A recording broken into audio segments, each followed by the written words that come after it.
নমস্কার, good morning. তোমরা দেখছো তোমাদের প্রিয় চ্যানেল এক্সাম গাইড বাই নিতো। বন্ধুরা, আরআরবি এনটিপিসি জিকে ক্লাসে তোমাদের জানাই স্বাগত।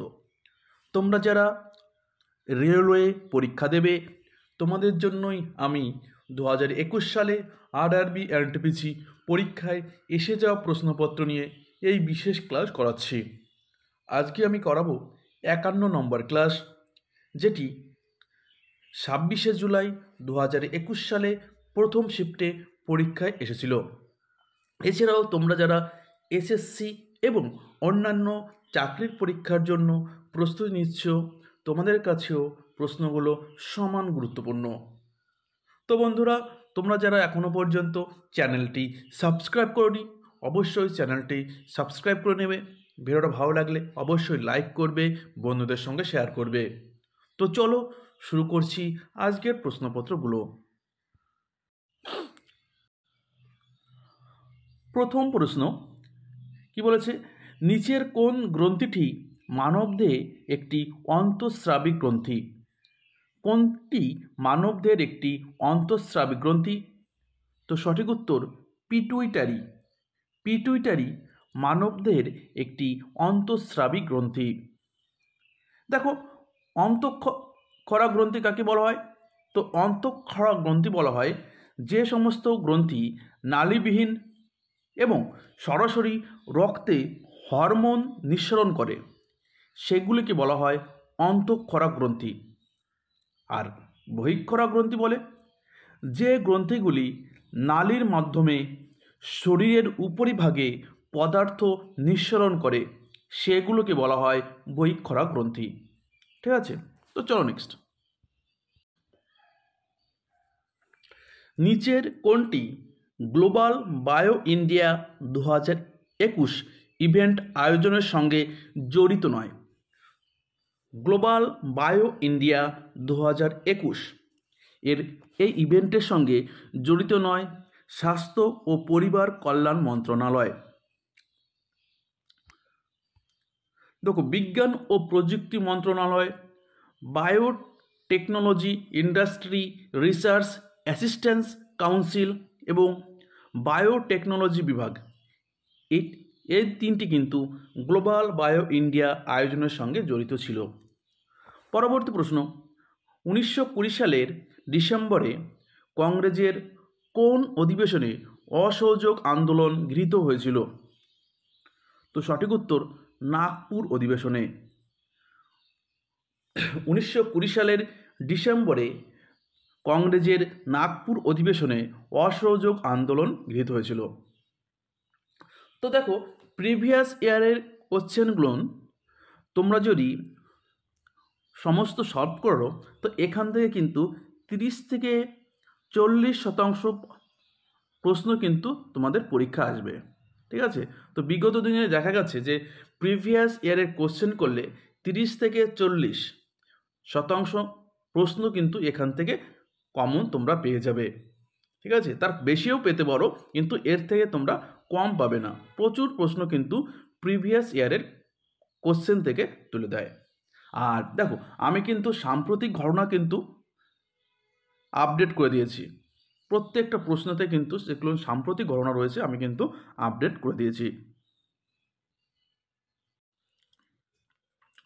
2024 সালের অক্টোবর পর্যন্ত বিভিন্ন ধরনের শিল্প, প্রাচীন লোক সংস্কৃতির সুরক্ষা, সংরক্ষণ এবং প্রচারের জন্য ভারত সরকার ভারতে কতটি অঞ্চলভিত্তিক সাংস্কৃতিক কেন্দ্র স্থাপন করেছে?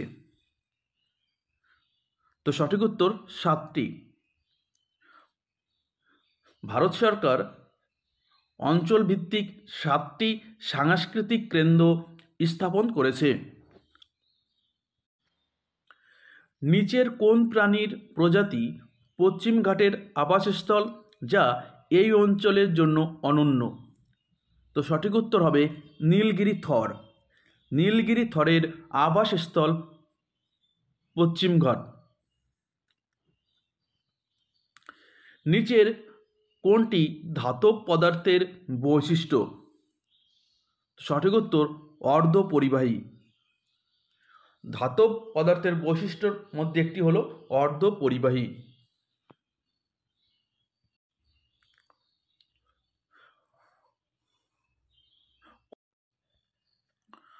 কখন মঙ্গলযান, যা ভারতীয় মহাকাশ গবেষণা সংস্থা ইসরো দ্বারা উৎক্ষেপণ করা হয়েছিল এবং সফলভাবে মঙ্গলের কক্ষপথে স্থাপন করা হয়েছিল?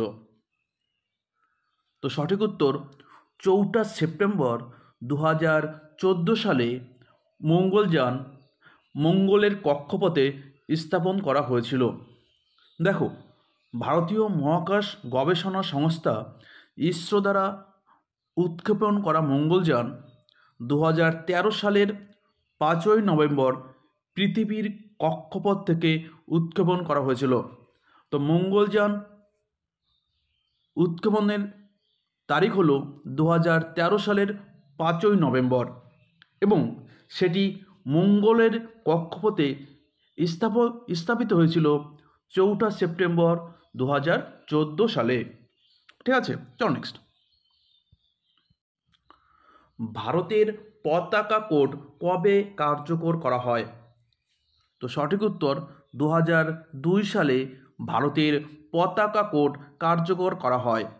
দেখো, এটি একটি ত্রিবর্ণ যা সমান প্রস্থের 3টি অনুভূমিক প্যানেল দিয়ে গঠিত। উপরের প্যানেলটি জাফরান, মাঝের প্যানেলটি সাদা, কেন্দ্রে নেভি ব্লুতে অশোক চক্র এবং নিচের প্যানেলটি সবুজ রঙের। পতাকার দৈর্ঘ্যের সাথে প্রস্থের অনুপাত 3:2। পতাকার সব আকারের জন্য এই অনুপাত বজায় রাখতে হবে। ঠিক আছে, চলো নেক্সট। শকাযোগের উপর ভিত্তি করে জাতীয় ক্যালেন্ডার, যার প্রথম মাস চৈত্র মাস, এটি কোন বছর থেকে গৃহীত হয়েছিল? তো এটি 1957 সালে গৃহীত হয়েছিল। তো সঠিক উত্তর হবে 1957 সালে। নিচের অসমীয়া লেখকদের মধ্যে কে ছোট গল্প বিভাগে সাহিত্য একাডেমি পুরস্কার 2020 জিতেছিল? তো সঠিক উত্তর অপূর্ব কুমার সাইকিয়া। অপশন এ, অপূর্ব কুমার সাইকিয়া।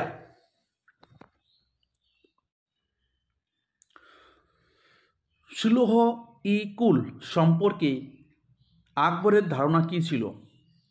তো এই সুলহ ই কুল সম্পর্কে আকবরের ধারণা ছিল সার্বজনীন শান্তি।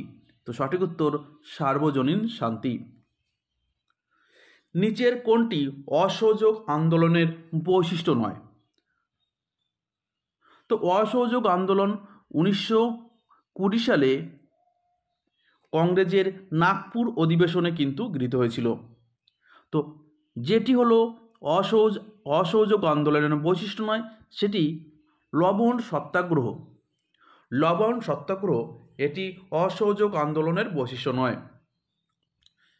তো সরকার যে খেতাব দিয়েছে তা পরিত্যাগ করা, বিদেশি পণ্য বর্জন করা এবং সিভিল সার্ভিস বর্জন করা, এগুলো কিন্তু অসহযোগ আন্দোলনের বৈশিষ্ট্য ছিল।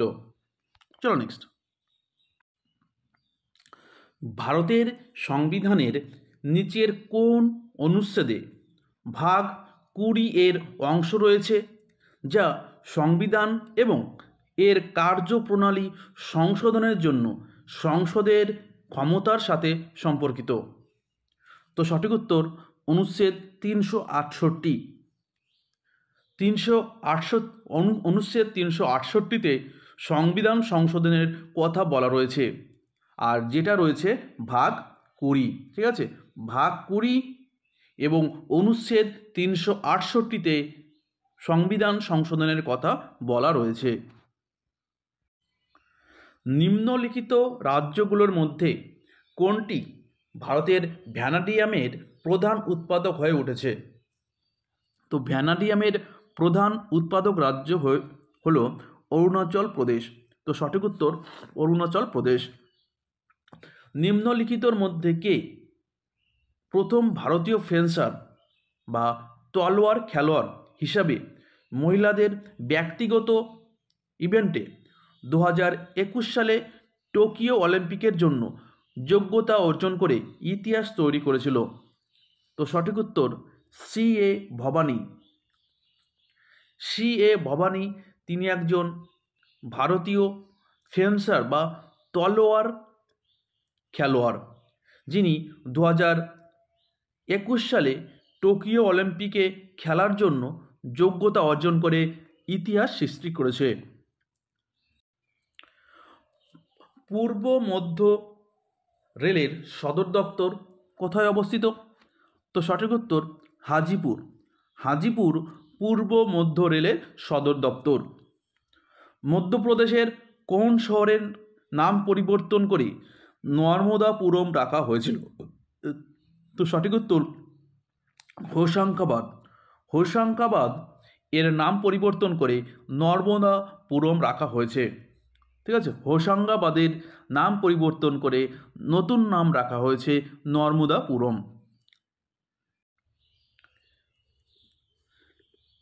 টাইফ্যাক।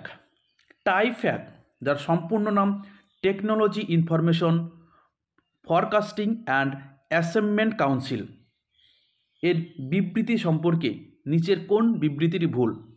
ঠিক আছে, তো এই টাইফ্যাক সম্পর্কে নিম্নলিখিত বিবৃতিগুলোর মধ্যে কোনটি ভুল? তো যেটা ভুল সেটা হচ্ছে উৎপাদন এবং নির্মাণের পুনরুদ্ধার। এই টাইফ্যাক সম্পর্কে সঠিক বিবৃতিগুলো হলো, সেগুলো হচ্ছে বিভিন্ন উদীয়মান ক্ষেত্রে দেশের জন্য একটি প্রযুক্তি দৃষ্টিভঙ্গি গঠনের প্রধান কাজ, একটি প্রযুক্তি জ্বালানি পিডিএস তৈরি করা এবং কোভিড-19 মহামারীর পরে অর্থনীতিকে পুনরুজ্জীবিত করা। তো এই বিবৃতিগুলো কিন্তু ঠিক। আর এই টাইফ্যাক এর সম্পূর্ণ নাম কি? Technology information forecasting and assessment council. এগুলো কিন্তু তোমাদের আসতে পারে। চলো নেক্সট। নিচের কোন নির্বাচনে 1/3 আসন মহিলাদের জন্য সংরক্ষিত? তো সঠিক উত্তর পঞ্চায়েতি রাজ। তো সঠিক উত্তর হবে পঞ্চায়েতি রাজ।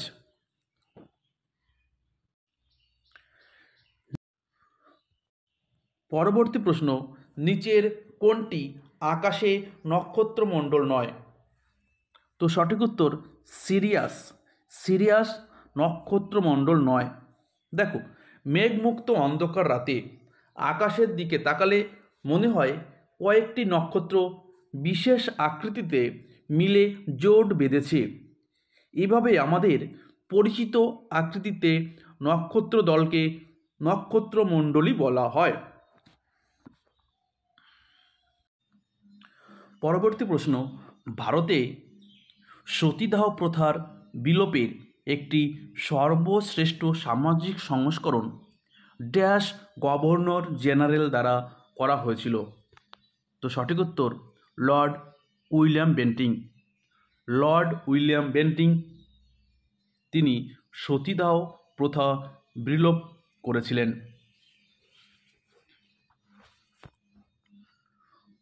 নিচের কোনটি পরিবেশগত স্থায়িত্বের মূল উপাদান নয়?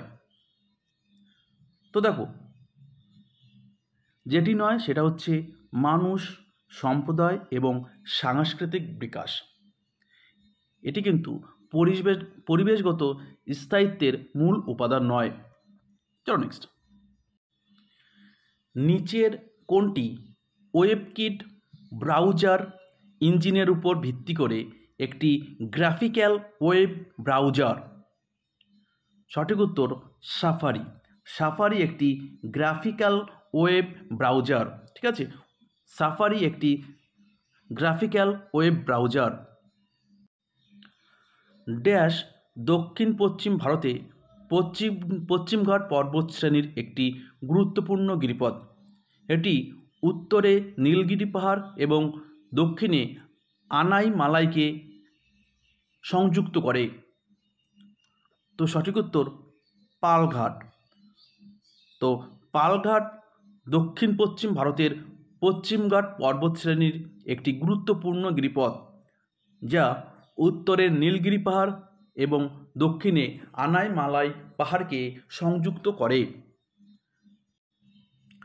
নদী যখন সমভূমিতে প্রবেশ করে এবং মোচড় দিয়ে বড় বাঁক তৈরি করে তখন তাকে কি বলা হয়? তখন তাকে বলা হয় মিয়ান্ডার। ঠিক আছে, তো নদী যখন সমভূমিতে প্রবেশ করে এবং মোচড় দিয়ে বড় বাঁক তৈরি করে তখন তাকে বলা হয় মিয়ান্ডার। রাজা সিংহবিষ্ণু কোন রাজবংশের অন্তর্ভুক্ত ছিলেন? সঠিক উত্তর পল্লব। রাজা সিংহবিষ্ণু পল্লব রাজবংশের অন্তর্ভুক্ত ছিলেন।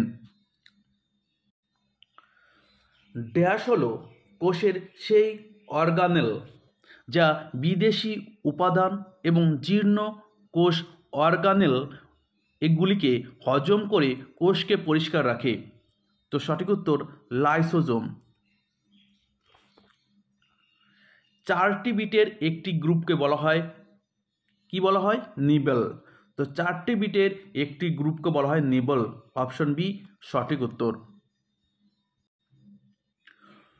ডল্লু কুনিটা কোন রাজ্যের লোকনৃত্য? তো সঠিক উত্তর কর্ণাটক। পরবর্তী প্রশ্ন, নিচের কোনটি শক্তির নবায়নযোগ্য উৎস? শক্তির নবায়নযোগ্য উৎস হলো সৌরশক্তি। তো সঠিক উত্তর সৌরশক্তি। প্রভিডেন্ট ফান্ডের প্রেক্ষাপটে ইউএএন এর অর্থ কী? তো এর অর্থ হলো universal account number. Universal account number. জানুয়ারি 2021-এ চালু হওয়া ন্যাশনাল অ্যাটমিক টাইম স্কেলের যথার্থ কী? তো সঠিক উত্তর 2.8 ন্যানোসেকেন্ড। 2.8 ন্যানোসেকেন্ড। ভারতের সংবিধানের ড্যাশ অনুচ্ছেদে বাক স্বাধীনতা সম্পর্কিত কিছু অধিকারের সুরক্ষা নিশ্চয়তা দেয়? তো সঠিক উত্তর অনুচ্ছেদ 19। অনুচ্ছেদ 19-এ বাক স্বাধীনতা সম্পর্কিত কথা বলা রয়েছে। অনুচ্ছেদ 19-এ 6টি বাক স্বাধীনতার কথা কিন্তু বলা রয়েছে। নিচের কোন স্থানটি 12টি প্রবাল প্রাচীর নিয়ে গঠিত? তো সঠিক উত্তর লাক্ষাদ্বীপ। লাক্ষাদ্বীপ 12টি প্রবাল প্রাচীর নিয়ে গঠিত। জাতীয় পেনশন স্কিম এনপিএস ড্যাশ দ্বারা নিয়ন্ত্রিত? তো এই এনপিএস হলো